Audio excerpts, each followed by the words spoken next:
All right, hello, pop people. Welcome to Pop Talk with Johnny White, only on Pop Active. Very well, today we're going to have a great chat with a fine gentleman musician hailing all the way from Hastings, East Sussex, England. Please say hello to Mr. Sam Wills. Hey. Hello, Hi, brother John. Sam. How How's are it you, mate? going? Good. Yeah. How are you? I'm good, thanks. Now, before we get to the nitty gritty, can you tell us where exactly on the map is Hastings, bro? Sure. It's on the southeast coast of England, by the sea. So yeah, you imagine London and then you just go south until you hit the sea, and that's where I Okay. am. Okay, so do you follow any Premier League football? I don't actually. I'm not a very good Englishman in that way. Okay, Yeah, not okay, big no into worries, no football. worries. Okay, so you're in Hastings right now. Yeah. Okay, so I read about you, and you are a musician in the genre of future, soul, and R&B, correct? Yeah, you could say that. But but you were classically trained as a singer. Does that or did that mean that you were like on the way to becoming the next Pavarotti, or you're on the way to the opera? Probably not, no, but yeah, I took classical training for singing and when I was a teenager, and that definitely helped. I mean, a lot of singers in my genre, they're self-taught, self-trained, and I think that's amazing. But yeah, I definitely think my classical training helped me with my current kind of career and the Nice, genre that I'm in. nice. Yeah. Okay, so just to get an idea, how does a typical pop singer practice their vocals compared to you who was classically trained? Is it like the same? You hit the higher notes, or just a different kind of exercise? Um, well, I mean, I can't speak for everyone, but a lot of classical singing, you're trained to um, really pronounce all of the syllables and all of the words and make sure everyone can hear the words that you're singing. And there's also a great range, lots of kind of louder singing as well, whereas my style of singing is quite quiet, quite whispery at times, a bit more kind of sensitive and not. It's a bit more about the feeling of the notes and the vocals rather than the words specifically in terms of performance. It doesn't Cool, mean to say cool. that words aren't important, but it's a little bit more relaxed. Okay. But as a musician, as a performer, was it important to be a multi-instrumentalist as well? I mean, how many instruments can you play? Well, it depends how you define being able to play them, but I'm uh, I'm a singer first, Okay. and a pianist. I Nice. then I play a little bit of guitar, a little bit of drums, and tiny bit of bass. And then there's other instruments that I can barely play, but I can get a couple of notes out of them. And sometimes that's all you need to get an idea down. And so often I'll record ideas myself, and then I'll get someone who's actually good at playing to re-record them and make them better. So Okay. that's usually my technique. Yeah. All right. So I heard your track Talk in the Morning, and when the Mm, guitar parts came in, it reminded me of my personal favorite musician. I mean, I try to grow my hair and look like the rock guy because I'm such a big fan of the Stones and Zeppelin, but George yeah. Benson is my favorite musician of all time. So I heard the guitar parts, like, could Sam have been influenced by George and those guys? Very influenced by the jazzy pop guys of old? Yeah, Yeah. definitely. I mean, yeah, George Benson's incredible. And also kind of more in the neo soul world, like D'Angelo, and I guess a lot of people who are influenced by George Benson and that Yeah, kind yeah, of yeah. time period. I think, yeah, you can hear the root and the progression through to like neo soul and Right. then yeah, and then to what I play, which I mean, if you take Talk in the Morning as an example, that's quite heavily neo soul influenced, quite D'Angelo influenced, I would say. Okay. Mm. Nice, nice, nice. So what is the music scene? How is the music scene different in, let's say, England and other parts of Western Europe, and maybe if you've traveled to the States and Asia? What's the most, what are the things that you notice the most in differences? Well, that's a good question. I haven't played enough in Asia to fully understand that. And that is something that I plan on correcting, right? I want to come play a lot more shows in Asia and Southeast Asia, and Awesome. um, but uh, I would say in America, I found um, they are very uh, verbally appreciative of kind of uh, musical moments where like I do a tricky run or like sing something a bit different and kind of go off piste, and they'll shout, they'll go like woo or whatever. In England, there is a bit of that, but it's a little bit more subdued. And I Okay. find that's even more so the case in Europe as well. Pretty quiet, pretty respectful, and kind of uh, clap and cheer where it usually goes. You know what I mean? That's not to Yeah, say that they're yeah. not appreciating it. It's just a little bit less loud, you know? Okay. Understood. Understood. Yeah. Now, for you yourself, Sam, sometimes a lot of younger music listeners, they always have their benchmark to like top 40 and chart music. Is that kind of recognition important to you, but because you are maybe more not pressured to release a certain kind of single and so on and so forth, doesn't matter to you? Um, I would say I'm not chasing top 40. Okay. Um, I think it would be unrealistic to do so within my kind of genre and my style of music. So yeah, that's not really my metric of success. Right. I consider a success when uh, a song really connects with someone and they treasure it. Obviously, the more people that do that, the better. But um, if I feel my song has made an impact on someone and inspired someone, that's my greatest treasure, and something that I really hope to do with when I release music. Yeah. Do you communicate well? Do you communicate well with your fans on socials and social media and so on? I try to. Yeah, I Yeah. hope so. Yeah, I try and respond to all the comments and reply to messages and stuff. I obviously can't do it to everyone, but as much as I can. Yeah, I hope to. Okay. So do you have any at the moment? I mean, you have collabed with some of your friends on certain singles. Do you have any dream collaborations in your mind that hopefully one day could be come true? Sure. Some people that I'd really love to collaborate with at the moment would include McGee, um, Bon Iver, Yeah. um, Madison Cunningham. Um, Who else? Dijon, probably. Um, so yeah, there's a few. There's a few. Okay. So when you're like browsing on the internet and you're looking for inspiration or whatever, what kind of musician impresses you first? The one who is the pianist first, the guitarist first, or the singer first, or depends? Well, that's a good question. I think it's not really instrument specific, but I would say Mm. probably instrumentalists more than singers, although Right, right.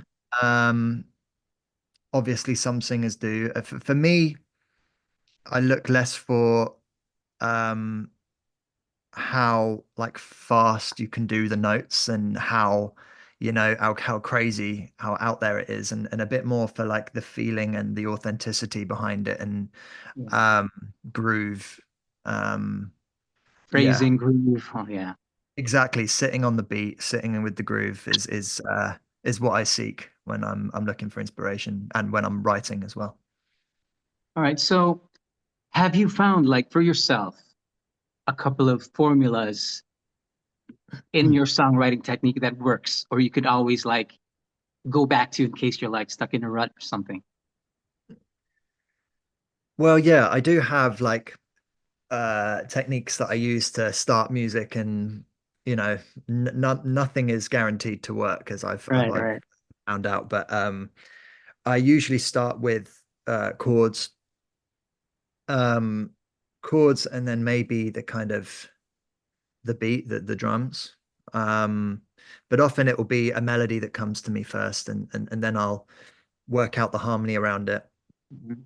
and work out the beat from there. But it's kind of it kind of depends really. I think doing one thing over and over gets to be less inspiring the more you do it, Okay. right? So but working with other people is where I draw kind of the biggest inspiration often is bouncing ideas off of someone that you trust musically. And that's where I found a lot of success in writing. Okay. But for yourself, is it important to be writing the songs by yourself, or do you have like a writing partner?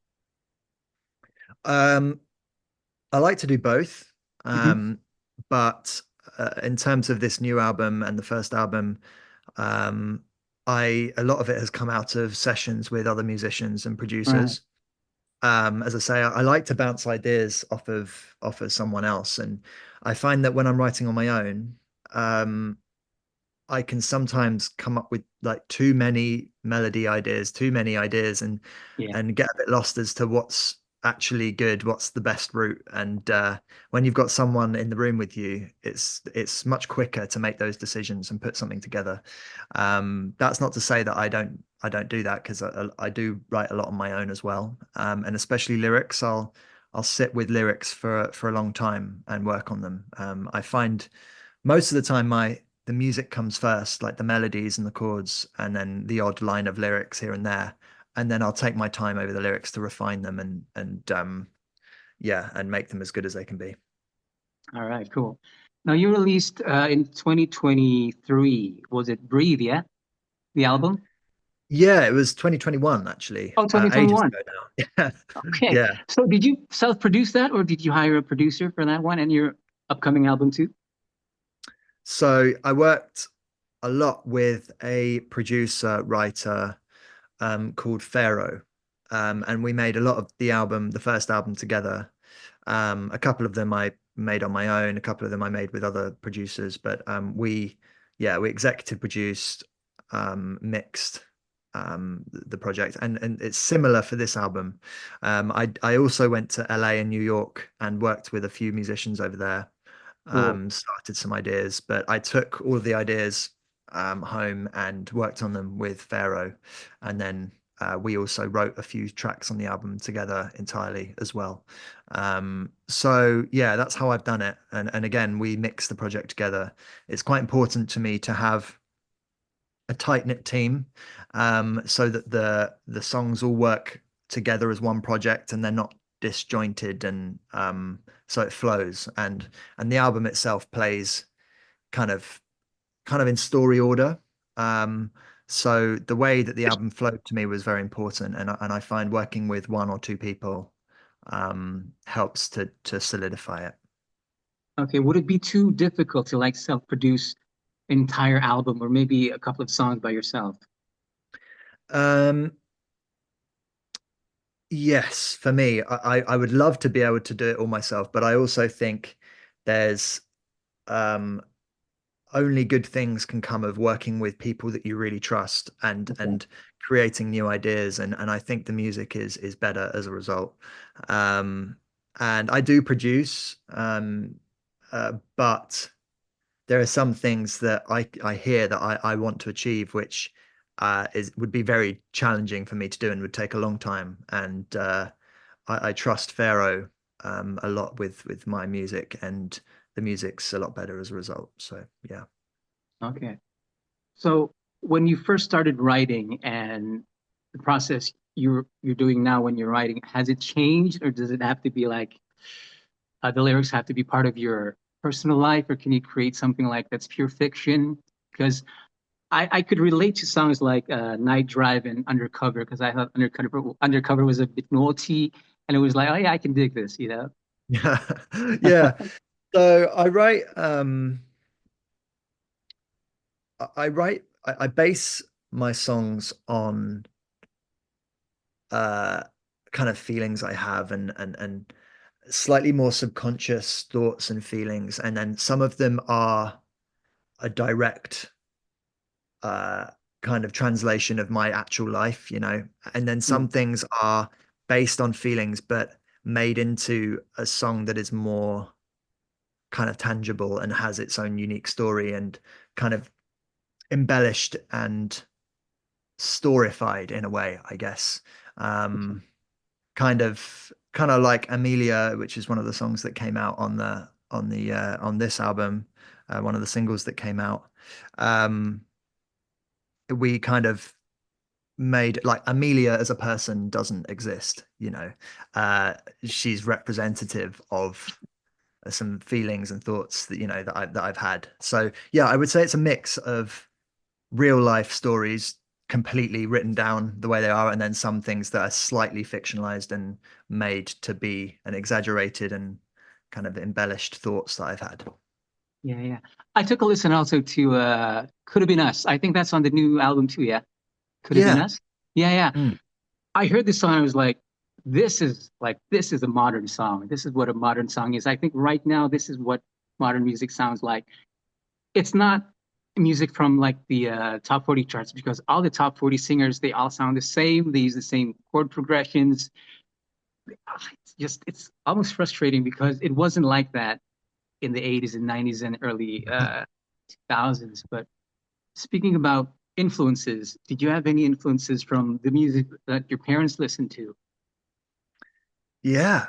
Yeah. Well, my parents listened to quite a lot of soul music. There was Sade was often Oh playing, yeah, yeah, Seal, and then some classical, then a lot of Michael Jackson. That was one of my first musical memories was my mum bought a VHS tape of all of Michael Jackson's greatest hits, right? And yeah, with all his music videos. So I watched that on repeat. Um, so yeah, I definitely am inspired by those kind of formative years of my life and the music that right, my parents were listening to. yeah, yeah. You know, me as a music fan and my buddies, we love to compare. You know, the good old days and the days not so long ago, and the modern music of today. And a friend of mine sent me a friend who was a junior of mine in high school. She sent a reel which said Jay-Z has proclaimed Beyonce as the most successful, influential Black artist, even surpassing Michael Jackson. And I was like, no, no, no, no, no. Michael did all that before social media. He writes his music. Beyonce has a team of writers and so on and so forth. How important is Michael Jackson in, in the stratosphere of pop stars? Because Americans would compare him to Prince versus Michael Jackson, and that would be like a big debate. Are there like debates like that in England or across Europe, you think? Undoubtedly, there are debates like that. Yeah, Yeah. Um, I mean, I can't speak for everyone, or I can speak for myself though. no And worries. to be honest, Michael Jackson is probably, if I had to name one artist who's had the biggest influence over me musically, it would be Michael Jackson. Really Um, amazing. and yeah, it's kind of his music's been there throughout my entire life, right? And and so yeah, for me, Michael Jackson wins, even against Prince and Yeah. Stevie Wonder. Okay. There's a lot of comparisons, but Michael Jackson's the winner for me. Yeah. All right. All right. Okay. I'll give you Bad, Dirty Diana, and Given to Me. That's like three of my favorite MJ songs. What are yours? Mm. Uh, it would have to be from Off the Wall. So Rock with You would be probably one of my top five songs, probably of Yeah. all time. I They think discussed the drum intro to Death in on YouTube and all. It's like amazing. it's the perfect pop song in my opinion. Yeah. Not Off the Wall, but what else? It's tough because I love so many of them. Yeah. And I grew Uh, up with Thriller, Bad, and Dangerous. So those three are like yes, yes. Uh, evergreen, man. yeah. Oh man, Remember the Time? I love Oh that yeah, one. yeah, Um, what else? Bad, obviously. I mean, you were right with Bad. yeah. Yeah. Like, Damn, it's yeah, tough. There's so many. There's so there's many. so many, and people forget that he was such a amazing singer, vocalist. He was like Crazy, tops, man. He was like crazy. crazy. One of the best. Yeah. Yeah. Even though he didn't play any instruments, yeah, I mean, he could like compose No. with his Yeah, he brain would and sing melodies the coming out of his parts. mouth. It's really cool, really Yeah, he cool. would beatbox and stuff. It's quite, yeah, really, really interesting to hear those like early demos and the way, yeah, him in the studio. Yeah, It's amazing. yeah, but he wasn't specifically in the like a neo soul genre, and even though we in our heads we think we can dance like him, but we don't.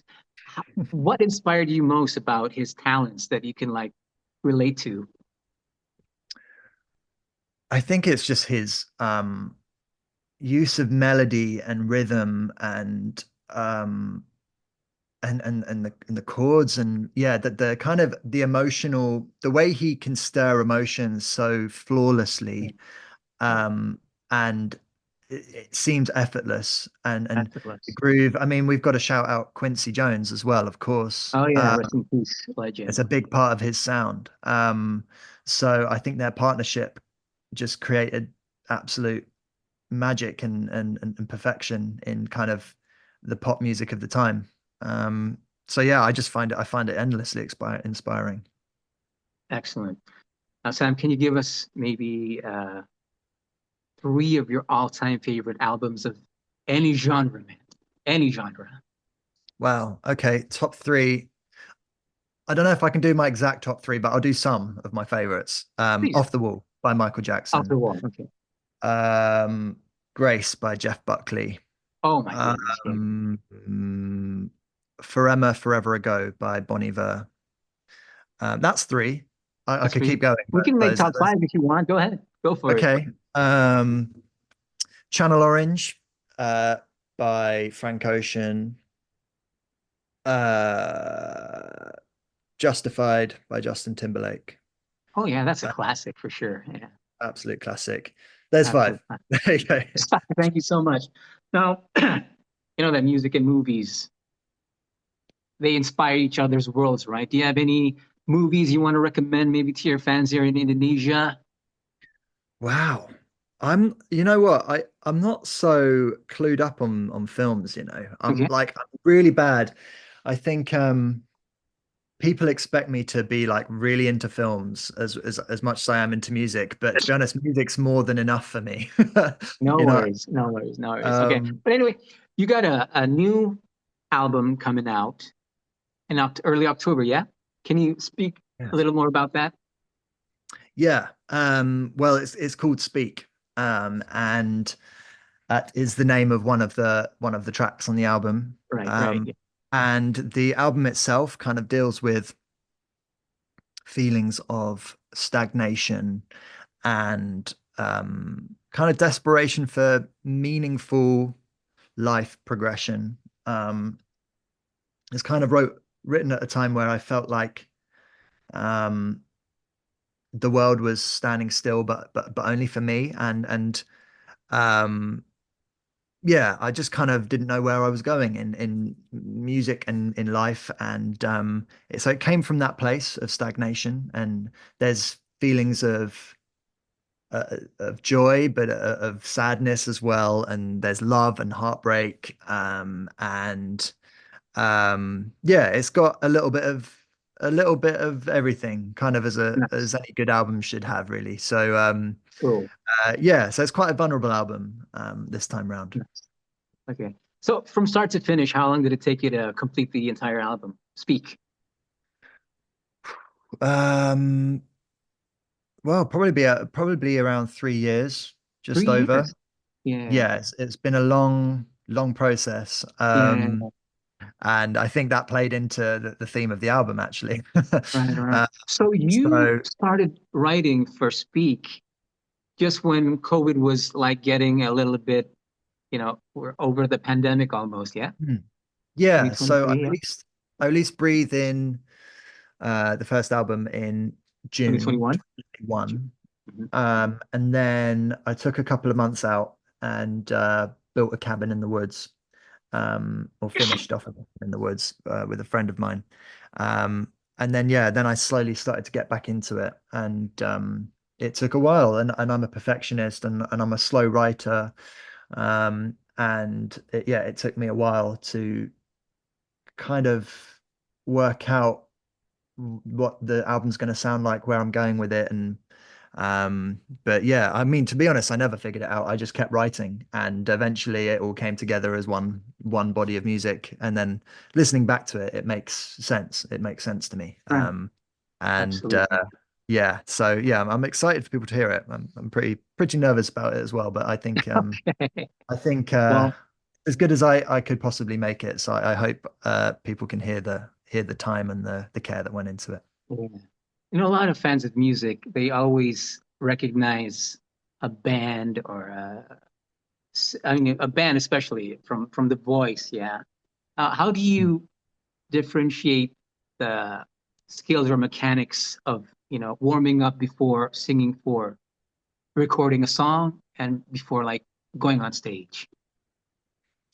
Sure. Well, going on stage, I think it requires more of a warm up, Okay. because the studio these days, especially the way I record, I might do a verse and a chorus one day, and then I'll do the second verse another day, and kind of piece it together over time. So it's not quite so demanding on the voice, I find, and but on stage you got one take, you know. it's Yeah. gotta it's gotta be right. So it's especially as part of a tour, you've got I need to look after my voice because I'm quite what I sing is quite challenging for me, and it really takes the full range of my vocals. So I have to be sure not to overuse it, you know what I mean, and warm up, warm down, vocal Yeah. rest, and all of that. Yeah. Right. So any foods you're like prohibited from eating or any drinks you're not allowed to drink before or after? Um, yeah, I mean, I try not to drink too much alcohol Yeah. around shows because it's not good. Fruit juice is bad for me. Really? Just yeah, yeah, it just kind of it coats the back of the throat and it doesn't feel Oh, good to me. I mean, some people might like it, but it's not for me. But the most important thing for me is to just stay hydrated, lots of water. Um, and yeah, not overeat. I don't really have any foods that I avoid as such, but yeah, don't eat too much, I feel. all right. I got two more questions for you, mate. Sure. Best concerts you ever attended? Uh, Bon Iver in, I think it was 2014. I can't In remember London? the venue. It was in London. Yeah. That was incredible. It was the first time I saw two drummers on the stage, two full drum kits Cool. playing. Incredible. Amazing. It was when the sound was full, it was so full and so loud, loads of band members. And then when it was quiet, it just came right down to Justin Vernon and his guitar, and it was just amazing. Madison Cunningham, I saw her maybe a couple of years ago in London. She's an incredible singer, guitarist, songwriter, and yeah, she blew me away. D'Angelo, just everything I wanted to from D'Angelo's performance, just incredible. Um, those are probably, yeah, three of the top shows I've been to. Cool, cool. Thanks very much for your time, man. So before we No. go, do you have any messages for your fans or future fans here in Indonesia? Yes. Thank you so much for listening over the years. Sorry, I haven't made it out to Indonesia yet, but I'm planning on coming next year, and I hope to meet lots of you. All right. Thanks very much, mate. All the best to you. Wish you much success. Till next Cool. time. Thank you very much, Bye Johnny. bye. Appreciate it. Bye.